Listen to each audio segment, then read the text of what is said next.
In this guide, I'm going to show you guys how to fix list is empty error on the Amazon Alexa app.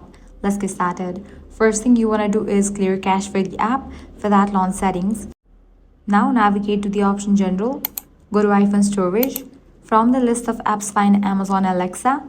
Once app appears, click on it.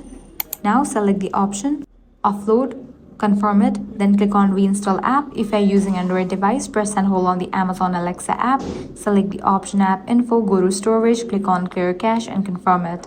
Then you can navigate back, go to VPN and device management.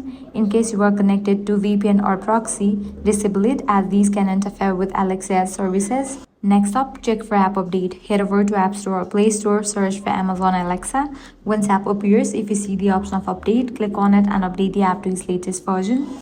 If the error still appears, verify that you are signed in with the correct Amazon account. Finally, if nothing works, the issue may be a temporary Amazon server problem. Wait a few minutes and try again later.